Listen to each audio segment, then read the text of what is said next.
Cat, it's Maximus here, this time with just a quick review and overview of the Harbor Freight hitch pin keyed locks. They actually have two different levels of quality of their hitch pin lock. So when you're towing a trailer, you have a trailer hitch, and that inserts into a receiver on the back of the vehicle. And so these are locked, and then you have to put in a pin, a cross pin, to hold that hitch into the vehicle. What these are is these are designed to be locks. So they replace that pin with one of these locks so that you don't have to worry about somebody running off with your trailer hitch. Or if you, for some reason, are parked overnight and you have a trailer, maybe your boat or something that's connected to your truck, that way somebody can't pull up and just pull the hitch out and then put that hitch into their vehicle and then steal your trailer, even though you may have had the trailer ball itself locked onto the hitch. They did sell a smaller lock like this one, which is for locking the little latch that holds the trailer onto the hitch itself, onto the ball. But I wouldn't recommend one of these. I just use a normal padlock that's a lot heavier duty. But I did take this one apart so I could explain how these work. Now, these appear to be the same as the Reese brand, and upon looking around, you basically have two choices, whether you're going, what auto parts store you're going to, department store. When you go into the trailer hitches and you find any of the hitch locks, they're going to either be Reese or Master Lock, and they're all about the same quality, and it looks like these are the exact same ones that Reese is selling just under their name instead of Harbor Freight. So I will put that out there. So as far as what you can really buy retail, these types of locks just aren't that great. These Harbor Freight ones and their associated counterpart Reese's really aren't that bad. And you can save a few dollars. This is about $10 of Harbor Freight. And to tell you the truth, I'd just get it from Harbor Freight. Unless you are really concerned, I would order one online that's going to cost $20, $30, $40. It truly is a much heavier duty super security one. Otherwise, in this case, I'd say just get the Harbor Freight, versus using the pin. It is a lock, and somebody's going to have to either beat it with a hammer a few times, and it does use cast zinc internals. This one is built a little better than the smaller one, but I wasn't going to sacrifice the more expensive one. I am going to end up probably taking these back, that's for sure, but I did want to do a little review, but I did sacrifice this one to the YouTube god so I can explain how they work. And to really get the ugly out of the way, because there's actually a lot less ugly to this lock than there is many of Harbor Freight's other locks, is the cast zinc internals. And because of that, it does reduce the strength of this lock body so that somebody could use a pipe and potentially use a prying attack and obviously a hammering attack. But that's not the biggest deal. These are going to be connected to your vehicle, which I assume would have an alarm system. Sometimes people do use these in certain types of shackles, and I suppose it would work just fine in that situation. So besides maybe it not being the most robust, I can say that when I was drilling the pins out, the lock on these is only held in by one small pin. The other side, however, the side that's actually holding in, and let me go ahead and open this up. The side that actually holds in all of the locking mechanism is reasonably well designed.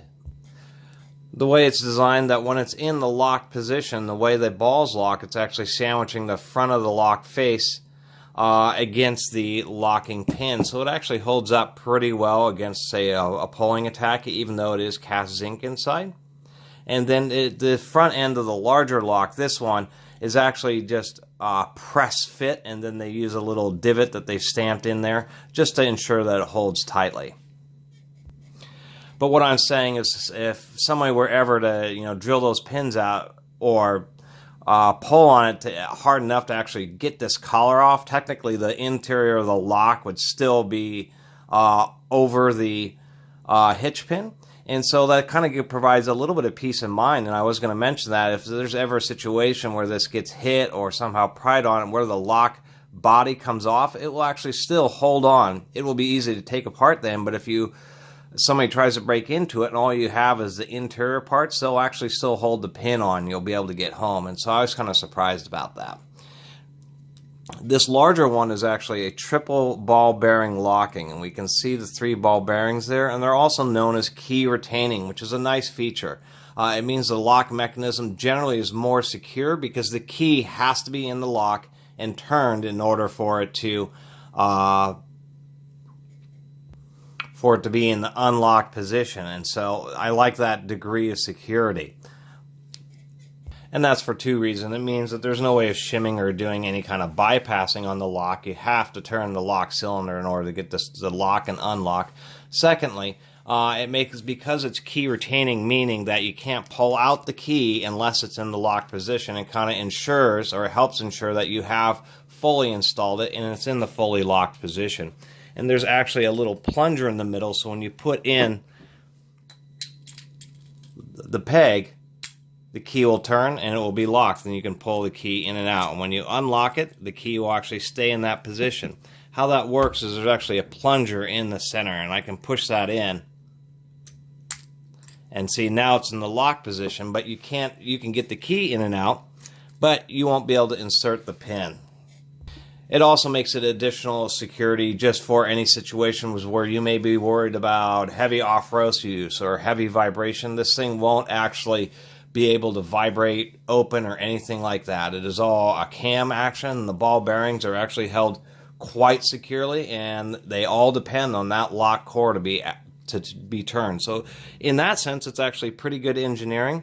I'm trying to show that the balls actually protrude pretty far into that hole, and with being 3 of them, it's really not a bad lock. If they just use a little heavier or higher quality materials, it would be great. And I'm pretty sure that's what the case is. I was hunting around online, I did see ones that look like this, but they were about $25, and I assume that's what it is they're just higher quality materials, maybe a little bit thicker, but out of the same company. They also have another good feature going for them. We've talked a lot about Harbor Freight locks, but this happens to have a Dimple Lock. Now, Dimple Locks are certainly not pick-proof, but what makes this one kind of nice is it's 5 pins, as we can see here on the key. They're not used as often because they're a little more expensive, because they have to mill or machine 2 sides of the key, but it is 5 pins. And the other particular advantage is it is warded. Many of these Dimple Locks they're often used for pedal locks for anti-theft on vehicles.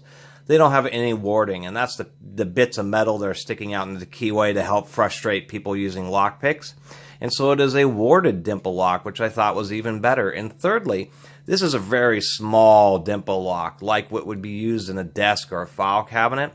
So even standard Dimple Lock picking tools will be too large to fit in this.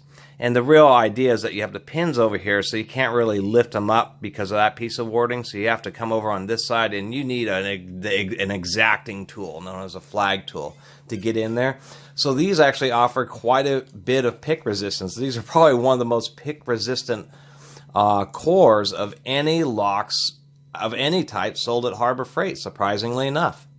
This offers pick resistance just due to the fact that it's really small, warded Dimple Lock. And those combined properties, Dimple Lock with, halfway decent warding and being particularly tiny, I would say that this has more than enough pick resistance for a $10 hitch pin lock. That's for sure. And so I really did want to put that out there. On the cheaper one that's just designed to be like a ball hitch lock so somebody doesn't lift off the trailer, get a padlock. This one's actually pretty weak. The lock core is cast zinc, and this is just what was on the front of this lock. And the internals of this little one are actually plastic, or at least they're cast zinc on this one. And on the lock face, we can see that it's not zinc. They actually covered it up with the steel plate. So really, overall, for $10 for a hitch pin lock, you're going to actually be kind of hard-pressed to find one that's nicer. And after going through this whole journey through Harbor Freight locks, this is actually one of the most satisfying ones I've run into. I actually think the lock core is not that bad. It's actually really nice that they made it a Dimple Lock with 5 pins.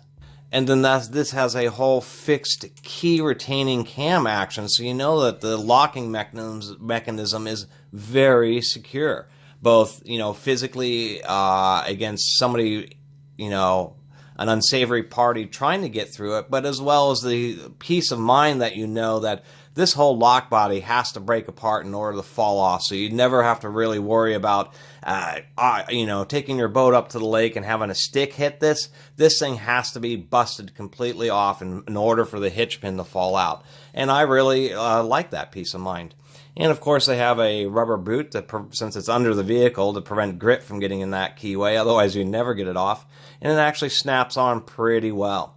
Now, in disassembling the smaller one, I did find that this, even though on this one it appears to be press fit, which is just fine, on the smaller one they actually use a snap ring to hold in a metal plate to keep it in the tube, and so I use the press to actually just push it out. And so this is generally what's inside these little locks. So the little one just has two tiny little ball bearings, and then here's the little lock, and it's just a tiny little dimple lock. You can see the size that you'd use like in a little file cabinet. What's interesting is it's actually a 6-pin core, but they only put a 5-pin body on it, and it doesn't turn very far, only less than 90 degrees. And it has this little cam, so that's what makes it part of what makes it key retaining is when it plugs into the back here.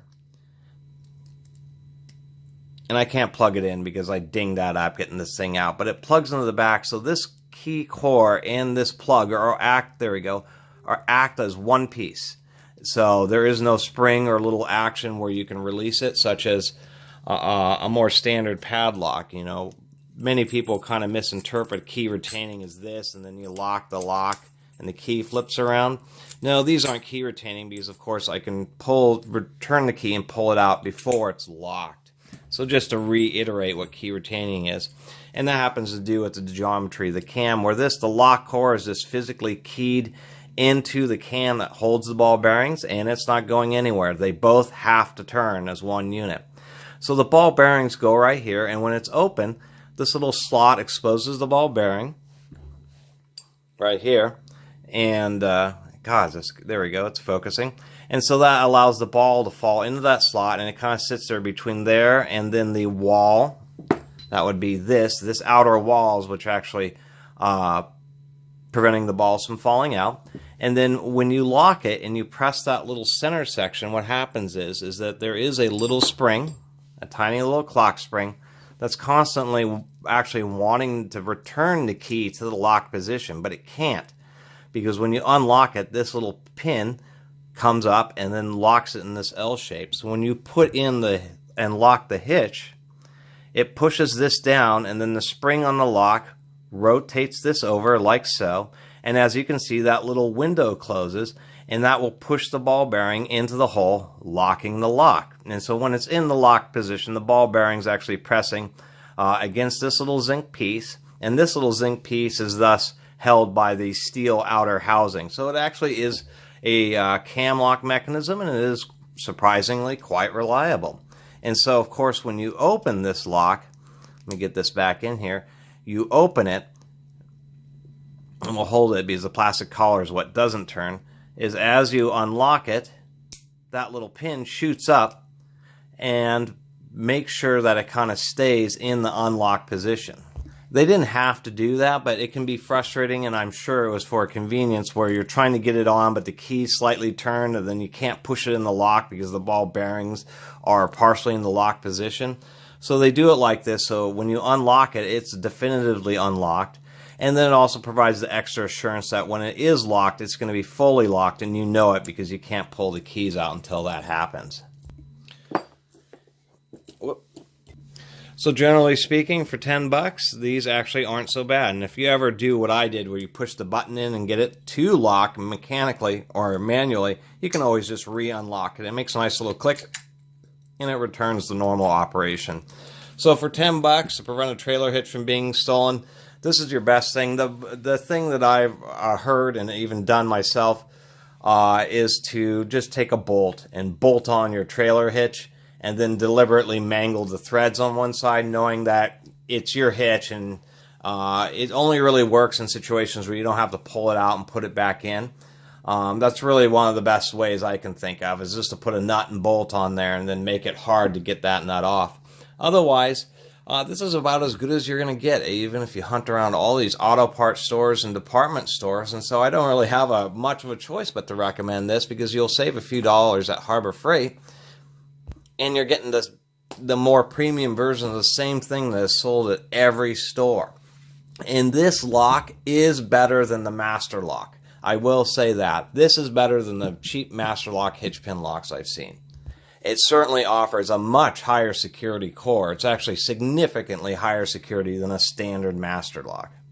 And of course, to finish off the review, they have their budget hitch pin lock, which is only like $2 cheaper. But I was going to mention that even though it's not a dimple lock, it is still a 5-pin lock, surprisingly enough. And oddly, we can look at their big heavy-duty U.S. General lock here, and we can see the keyway has some warding, but there's just a huge gap. Somebody could get a crowbar in there and work against those pins. It's part of why these are so easy to pick, is because they just have a huge old gap. You can get just whatever size tools you need in there. And then you get this little Harbor Freight, their cheap version of their hitch pin lock. And what do we see? A keyway that has highly convoluted warding. You need a very thin pick to get in there. And then, of course, the very top of it's bent over to further frustrate people's picking activities. And it just was so puzzling that this little lock would actually have a much higher security than their big U.S. General. And we can even see that on the keys here, where they have that M shape. They're a highly convoluted key, so I was really surprised about it. It also has nice strong pins. It's just really weird going through all these Harbor Freight locks, and this little thing seeming to have a highly disproportionately high quality lock with complicated warding and 5 pins. Unfortunately, this is just a little plastic cover over an entirely cast zinc body. And then down inside, there's just a little cam that kind of locks against this locking pawl. This is similar to how the master locks work. Maybe the master locks have a little bit more zinc in them, but they're still cast zinc. So if you're going to get just a cheap basic locking one, then get this cheap Harbor Freight still over the master lock. That's what's crazy, is both of these are better than master locks. This versus an actual Master 930, no. The Master just trounces the Harbor Freight, but oddly enough, the tables turn when we talk about these hitch pin locks. They're actually surprisingly good. So, especially for the $9 price. So I'll criticize their other locks because, they advertise these literally on their website as lock up your storefront. My God, I'd be terrified if I ever locked up my storefront. Might as well leave my storefront wide open. But when we talk about these and the nature of how they're being used to hold trailer hitches, it's a different story. And I really don't think they're that bad, especially considering that you're going to be hard-pressed to find something better. You're going to have to order online, and it's going to cost $2 or $3 or even more. So this is a good value. For $10, you get the construction quality that is certainly adequate for a $10 lock that actually is pretty secure, the way it's key retaining and uses a triple ball bearing locking mechanism. And even though it uses cast zinc internal structure in there, it is reinforced by a steel collar on the outside, so it provides more robustness there. Steel faces on both sides, and then a nice dimple lock. My gosh, I will actually feel okay saying, if you're going to get a hitch pin lock, get one of these Harbor Freights. Just don't get any other Harbor Freight lock like those mini U-locks and stuff, because those will be used to lock up bikes and motorcycles. It can easily be broken. But the nature of this style lock, there's really not a whole lot better that you can do. There is an option, which is getting one of these super heavy-duty locks, special ordering it with an extra long shackle. And I actually saw a truck where somebody did that once. That would be the best thing to do. But otherwise, there just isn't a whole lot of available options that are like super duty trailer hitch pin locks. And this is a lock that can't be bypassed or anything else. So somebody is going to have to physically break it apart. And that's actually kind of a plus. The one big minus I would have to say on these locks is the fact that it's just one little pin that holds in the lock core. And so obviously that little pin could be drilled out, and you could easily remove the lock core. But nothing prevents you from drilling a couple more holes around the periphery. And I would recommend just cutting up a small piece of an Allen wrench and using that as pins. Maybe don't drill too deep, maybe only a 1/4 inch. And you can certainly frustrate those efforts. So it's an actual pretty easy upgrade if you just want to make it a little bit more resistant to somebody maybe quietly drilling out just that little pin. They only have to go, as deep as the thickness of the collar, and yank out the lock core. So that would probably be the biggest physical weakness that this has. And of course, almost all locks have drilling weaknesses, but this one's just kind of a little bit pronounced because it's just one little pin there. They didn't even put in two. It would have been nice if they put in a few more of those. Anyway, that's the end of my reviews of Harbor Freight locks and the end of the review of these hitch pin locks. I've certainly babbled quite a bit about them, but it was kind of the end of these reviews. I'm going to do one more review where I talk about what I have done to make a lock that I feel as secure as I can, and being aware of the nature of locks and physical attacks. But I'm going to do a lock about these, or a video about these Master 930s, and that will be the absolute end of locks, and we'll get back to doing tools, which I'd certainly love to do. But I've had last few months a learning experience with locks, and can't believe some of the locks I've actually trusted quite a few tools with on a job site, and kind of learned my lesson, and that's why I'm sharing this information as well as getting video fodder. Anyway, once again, I really appreciate everybody watching and subscribing, and if you haven't subscribed, please do. Catus Maximus out.